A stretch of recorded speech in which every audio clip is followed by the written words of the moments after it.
আমার খাজা নিজে আসেননি, উনাকে আতায়ে রাসূল বলা হয়। অর্থাৎ আমার দয়ার নবী আমার খাজাকে ভারতের মাটিতে পাঠিয়েছে।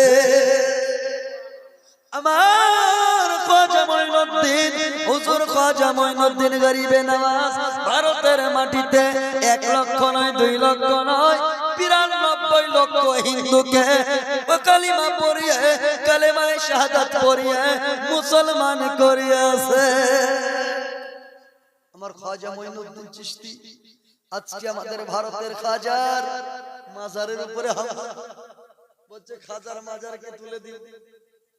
আমি ভাবলাম খায়ালে তাসাউফ দিয়ে ভাবলাম खाजार मजारे के भावलम मेरे खाजा। अब तो हिंदुस्तान की सरकार हम लोगों को मुसलमानों को भारत से निकालने की बात हो रही है। আমাদেরকে তাড়ানোর চেষ্টা করতেছে, ষড়যন্ত্র করতেছে, কি করা যায়? তো খাজা বলতেছে খেয়ালে তাসাউফে আশিক আমার অতীতের দিকে একটু লক্ষ্য দাও তো।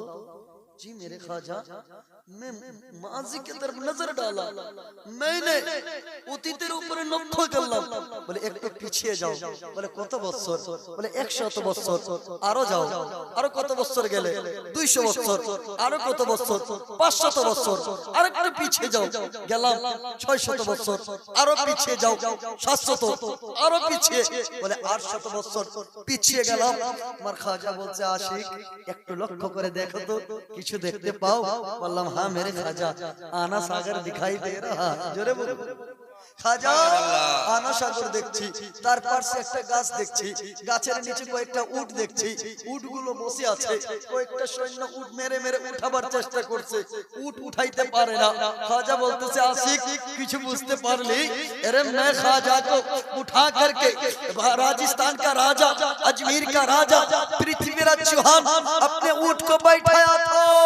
मैंने कहा ऊंट बैठे रहो जब तक खाजा ना कहे ऊंट उठना नहीं। ऊंट को मार मार के खाजा के बैठाए हुए ऊंट को उठा नहीं पा रहा है। मेरे खाजा क्या समझाना चाहते हैं? तो फिर समझो आशिकों, जब खाजा के बसा बैठाए हुए ऊंट को ना उठा सका तो फिर खाजा के बसाए हुए मुसलमान को कैसे उखाड़ सकता है? सुभान अल्लाह। खाजा যখন বসানো উঠকে না উঠাইতে পারে তো খাজার বসায়ে हुए मुसलमान के কি করে উঠাবে? বুঝতে পারো না? जब तक मेरे खाजा है भारत तब तक हमारा है। জোরে বলো जब तक खाजा है भारत तब तक हमारा है। এটা কোনো ভাবতে হবে না, চিন্তার কোনো বিষয় নাই।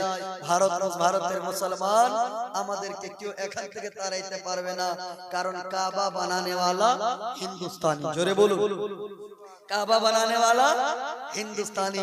সর্বপ্রথম মুসলমান কোথাকার? হিন্দুস্তানে। সর্বপ্রথম আযান কোথায় হয়েছে? হিন্দুস্তানে। সর্বপ্রথম সাজদা কোথায় হয়েছে? হিন্দুস্তানে। জোরে বলুন সব হিন্দুস্তানে। অত সহজ নয়। প্রথম মানব হিন্দুস্তানে, সে হচ্ছে মুসলমান। জোরে বলুন সুবহানাল্লাহ। আমার খাজা মঈনুদ্দিন চিশতি যখন আজমিরের মাটিতে আসলেন, আপনারা বলুন তো কতজন আজমির গেছেন? কতজন গেছেন? আপনারা আমার খাজা মঈনুদ্দিনের মাজারের পশ্চিম দিকে একটা মসজিদ আছে না? ওই মসজিদটা কবে হচ্ছিল কাজ? 800 বছর পূর্বে আমার খাজা মঈনুদ্দিন নিজের মুরিদদেরকে নিয়ে দিন রাত কাজ করত।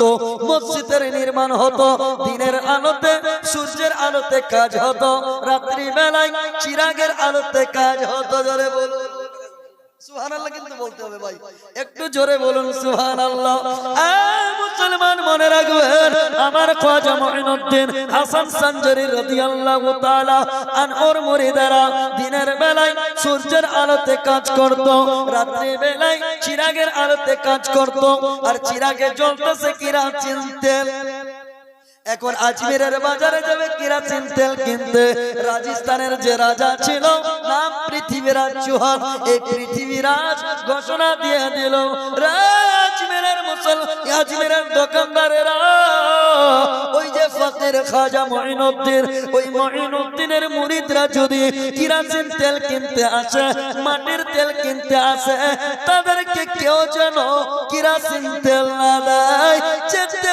তাদেরকে শাস্তি ভোগ করতে হবে। ঘোষণা জারি করে দিলেন। এই মা বোনেরা, সুস্থভাবে সুন্দরভাবে আছেন, শান্ত শৃঙ্খলা বজায় রাখুন আর সুন্দরভাবে আলোচনা শুনুন। মাশাআল্লাহ, আস্তে আস্তে করে মা বোনেরা আসছেন। কোনারের ভাইয়েরা বোনেরা, আপনাদের প্রোগ্রাম কিন্তু শুরু হয়ে গেছে। প্রধান বক্তা, জীবনী বক্তা মাওলানা হাফিজ ফখরুদ্দিন সাহেব কিবলা মাদ্দাজিল্লাহুল আলী উনি এসে উপস্থিত হয়েছেন। সুদূর বীরভূম থেকে এসেছেন, ওনার বক্তব্য আলোচনা শুনবেন। আলহামদুলিল্লাহ, আমি তো আপনাদের স্থানীয় এলাকায়, কিন্তু আলহামদুলিল্লাহ 7 রাত থেকে কিন্তু টানা চলতেছে।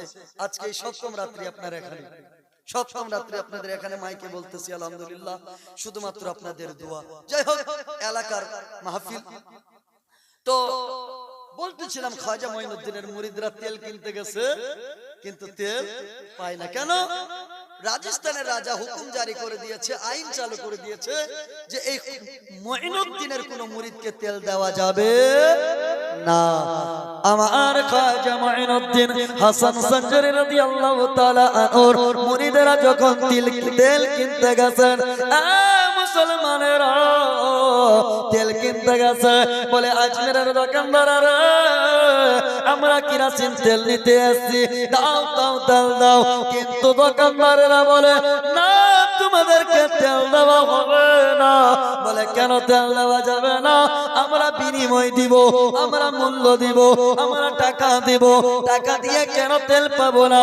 বলতেছে না না, আমাদের রাজস্থানের রাজা পৃথিবীর জোহার আমাদের আইন চালু করেছে, সবাই তেল পাবে, তবে ওই ফকির মঈনুদ্দিনের, ওই পীর মঈনুদ্দিনের পুরো মুরিদকে যেন কেরোসিন তেল না দেওয়া যায়। নারে তাকবীর, নারে রিসালাত। মাওলানা মনওয়ার হোসেন সাহেব কিবলা, মাওলানা মনওয়ার সাহেব আমাদের কোনারের বাসিন্দা ছিলেন, এখন কলিগ্রামের বাসিন্দা। আলহামদুলিল্লাহ, আমাদের কিন্তু এলাকার একজন আলিম। হ্যাঁ, উনি স্টেজে উপস্থিত। আপনারা সবাই বসুন, বসুন। কার্যকলাপ আছে না? যাই হোক, সবাই উঠেন না, প্রোগ্রাম একটু ডিস্টার্ব হবে। তো বেরাদার মিল্লাত ইসলামিয়া বলতেছিলাম,